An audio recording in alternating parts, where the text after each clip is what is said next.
but it seems that his words hold some truth, as he had to run and train to survive in the place he was in, and sometimes even fight to the death. After a while, they get back on the road, with Jia asking him if he is okay, as it is getting quite late. He says that he is fine, and she also says that it doesn't look like he is bodyguarding for the first time. He reassures her that it is. The team leader feels the same way, as Ijin hasn't asked a single question, and they purposefully didn't give him dinner, but his facial expression shows no change. Ijin notices something, a truck that is approaching them from the front, the driver being passed out. The driver tries to dodge, but the impact still occurs, making the car spiral out of control. The team leader quickly assesses Jia's status, but is surprised to see Ijin has already protected her by holding her tightly. He wonders how he protected her on such short notice. Jia quickly removes herself from his grasp, and a guard quickly comes and makes sure she is okay. It seems that this incident was caused by drunk driving, with the driver losing consciousness. The team leader orders them to call an ambulance and investigate him, just in case this was planned. Jia looks at Ijin, who is sitting calmly. One of the bodyguards shows too for an ambulance, reminding her that Ijin may have some wounds too. She asks if he is okay, but it seems that he is fine. Ijin changes the subject and tells her that she should wear her seatbelt from now on, even if she is sitting in the back seat. She confusingly says that she will. Next day, Dayun is making lunch for Grandpa, and Ijin asks why she is doing it now. Dayun says that she will go to his workplace to give it to him. This was more of a frequent occurrence before, but she didn't have time after he came home. Ijin says that he will come with her to his workplace. At work, someone notices that Grandpa looks quite happy and also invites him to eat some rice cakes during break. He says to go ahead, as he has to recycle some things. While cleaning up some trash, he thinks about all the happy memories he made with Ijin, his face lighting up with joy. He suddenly spots a commotion, with someone asking a person to move their car as other cars can't get past it. The owner of the car angrily looks at the guy, saying that he just has something to throw away. He goes to where the grandpa is, and throws the trash right next to him, not even aiming for the trash cans that were literally in front of him. The grandfather picks them up. The guy's girlfriend gives him another bag to throw, and he does the same as he did with the cups, not even trying to recycle. The grandfather does it in his place, and that's when he hears Dayun's voice and looks behind him, seeing her and Ijin walking towards him. He asks what they are doing here, and Dayun says that they brought him lunch. She also asks him if he is recycling, and the grandfather says that he is. It will pile up if he doesn't. Dayun rolls her sleeves up and says that she will help. Ijin watches this spectacle with a smile on his face. Nearby, Dusik and his subordinate get out of an apartment complex, with Dusik saying that he finally got a good night's rest after sleeping in his own home. He suddenly spots Ijin, his subordinate, saying that the patrolman he is with is his grandpa. Dusik also sees the girl he is with, thinking it must be his sister. He looks at Ijin, who is smiling. Dusik laughs to himself, thinking that he didn't know Ijin could make such an expression. He really looks just like a normal high schooler right now. His subordinate asks if they should go greet them, but Dusik refuses, saying that they will ruin the mood if they go there. After a while, they all have lunch, and the siblings leave. The grandfather is happy to have such caring people around him. At night, he gets off work and spots the car of the troublemaker parked in a place where it shouldn't be. He goes to them and says that they can't park here, as they will make it harder for other cars to leave. The troublemaker tells him that he can park wherever he wants, and his girlfriend asks if he wants to get fired. The grandfather calmly tells them that there is an empty space in the parking lot, but the troublemaker is having none of it, asking if he will pay for the damage if his car gets scratched. Suddenly, someone grabs the troublemaker's neck. It's Dusik's subordinate, and he intimidatingly chews out the troublemaker. He throws him at the car, ordering him to move it. He also gives them one final warning. If he ever sees them disrespect this elderly man again, they will suffer the consequences. While the car leaves, he turns around to the grandfather, his expression changing into a kinder one. He asks if he is all right, and the grandfather thanks him for the help. The subordinate says that there is no need for such formalities, and asks if he doesn't recognize him, as he comes around here frequently, and recently went to see Ijin. The grandfather remembers. A while later, he tells Dusik the story while pouring him a glass. Dusik commends him for doing that, but that's when the door suddenly slams open. It's Ijin, who looks mighty angry. Dusik asks what's wrong, and he shows the message his grandfather sent him. It's a picture of him and the subordinate, and he's kind of proud of the picture. Ijin asks them if this is a threat, but it seems that it wasn't intended that way, as they both try to stop Ijin from going on a rampage, saying it was just a misunderstanding. At the SW building, Jie asks about Ijin, and the team leader says that they took him to the hospital but that he only had mild injuries, nothing serious.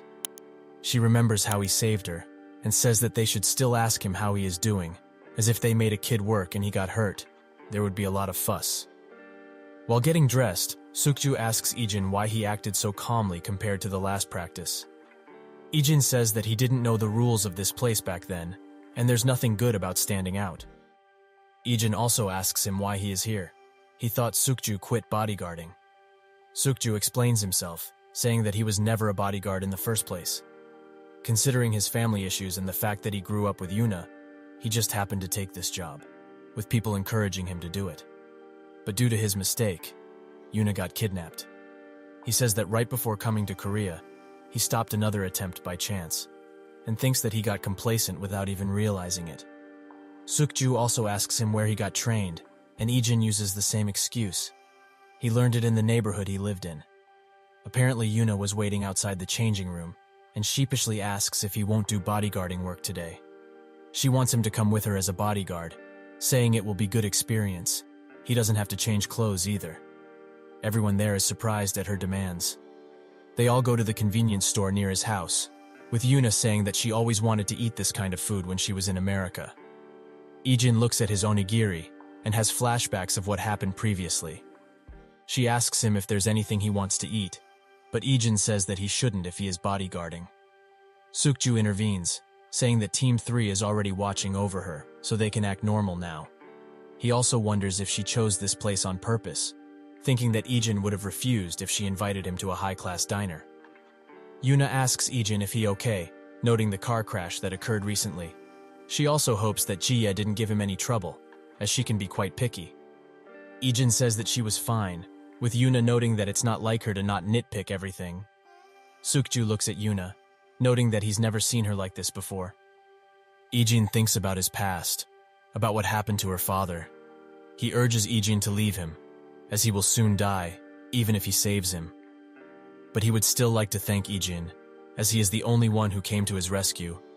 He just wishes he could see his daughter's face one more time before his death. Ijin speaks up, saying that if he regrets not doing that, he should stand up. Healthier people have died in this place. He isn't going to die right this second. Ijin urges him to stand up, survive, and go see his daughter. Ijin asks Yuna for a private conversation, and Sukju swiftly excuses himself from the table. Yuna asks what this is all about. Ijin utters her father's name, Shin Inguk, and he asks what kind of person he was. Yuna is hesitant at first, but she tells him. He was a busy person, and with him being mostly overseas, they weren't that close. And even when he fell terminally ill, he still went overseas to work. Yuna notes her frustrations with him, as she didn't get to see him in his last moments. He kept working and died without even seeing his daughter's face. And if she is honest, she resents him a little. Yuna says that she doesn't know why Ijin asked for this, but she wouldn't have told him if he hadn't come to her rescue. Ijin looks at her and thinks of her father's words, who said that the work he is doing here is not pointless, as when he sees the children like this, he must do what he can as a father to a child. He notes that he made a lot of mistakes when it came to his daughter. He should have spent more time with her. Family is more important than any job. Ijin says to Yuna that her father worked until the very end in order to meet her. Ijin gets serious and says that he will now deliver to her the contents of the request given to him. He wanted to see her face before he died, and he is sorry that he couldn't. That's what her father, Shin Inguk, told him to tell her. We see this happen when the father is being dragged away for medical help. He asks Ijin to personally tell her these words. Even if he survives, he must tell her. Yuna wonders when Ijin met her dad, but he gets up and leaves, saying that this is all he can tell her. She begins crying at her father's words. Ijin didn't understand back then, but he can now understand the meaning of his request. It wasn't just for himself, it was also because he wanted to help Ijin escape this deadly battlefield. He included Ijin in the things he wanted to set right. The next day, someone knocks on Ijin's door. It's the lieutenant. They all sit down, with the grandpa noting that this is the first time they have met face to face. The lieutenant says that it's true, he came to Korea with Ijin when he first arrived, but didn't meet them, feeling that he would get in the way of the reunion if he did. The grandfather thought he was someone from the embassy, so he was really surprised when he found out that a lieutenant had made Ijin able to come home. He says that he was also helped by Ijin, thinking that he almost died.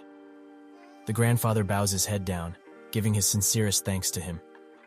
This takes him by surprise, and he says there's no need for this sort of thing. The grandpa asks how they met, and the lieutenant comes up with the excuse that when he got assigned overseas, Ijin guided him. They invite him to have lunch here, and he accepts. He notices Dayun and says that Ijin's sister is also his, so she can call him Appa. He did not take into account that she is 17 and he is 36.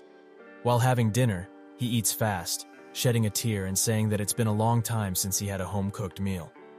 The grandpa thinks that this is because of some tragic event, but his mother just sucks at cooking, and his father likes to eat out, his favorite part about enlisting being the food.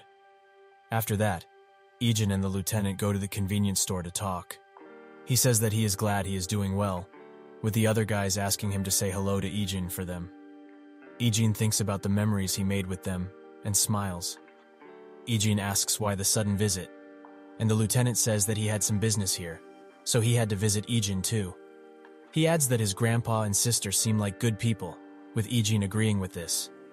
The lieutenant gets up and says that he has to go meet his fiancée, much to Ijin's surprise. He notes his surprise and gets angry, saying that he is able to get a girlfriend too. He explains that a rich family decided it, and he is kind of glad, as he is always moving around, so there's no time for such things. Before leaving, he asks Ijin one more question, if he found out what a family is. Ijin smiles and says that he can understand a bit now. Inside the SW building, Jia is talking to someone. It seems that she is the lieutenant's fiancé, who is sitting there with a little blush to his face. She notes that he must be very busy, calling him by his name, Hamchan. He says that she must be busier. He's just pretending to be as such. Chia thinks that she never expected to meet a soldier. She asks him how many times they met, and Hamchan proudly says that they met a total of 14 times. She notes that they've been engaged for a year, but they barely met because they are both too busy. Jia also says she has a favor to ask. She pulls out Ijin's file, saying that she wants him to investigate Ijin, as even the government has refused this investigation. Hamchan apologizes and puts on a serious face, saying that he cannot do this favor for her. She's taken aback by this. Jia says that she gets it, so there's no need to get so worked up. He thinks that this is how much he cares about Ijin. A few days later, Ijin gets a call from someone who tells him that the lieutenant and his squadron have been stranded. We see that this is true, with Hamchan noting that the enemy's movement has changed. In an undisclosed location, someone tells what is presumed to be the boss of these attackers that they cornered the lieutenant and his men in the target area. The boss smiles, exclaiming that it's time to hunt. It seems that the unknown caller who gave Ijin this information is none other than the SW group owner. He tells Ijin that they are engaging in skirmishes, with the military preparing to rescue them. The owner is letting him know because the situation is dire, so he should brace himself for anything. He also says that Ijin shouldn't even think of moving on his own to help, as it's not the same as before. He has a family now. Ijin thinks of the times he spent with the lieutenant, covering his real past, helping him when he was down, and even when Ijin told him his real name. He also remembers the time he told him about his family, with everyone congratulating him, and the lieutenant smiling gently at him. He doesn't know what to do. Dayun tells him to come eat, and he comes into the room, staring unknowingly. He breaks out of it and sits down, where the grandpa and Dayun are talking about the meal they all shared at his workplace. Ijin asks him about helping someone who has helped you in the past, and the grandpa begins explaining. It's difficult to answer that question. It depends on what they did for you, and what you can do for them. But one thing's for sure. The kindness of the person who helped first is greater, because they helped without wanting anything in return. In life, there are times when you must repay kindness, and if that is not possible, at least do what you can within your limits. Ijin thanks his grandpa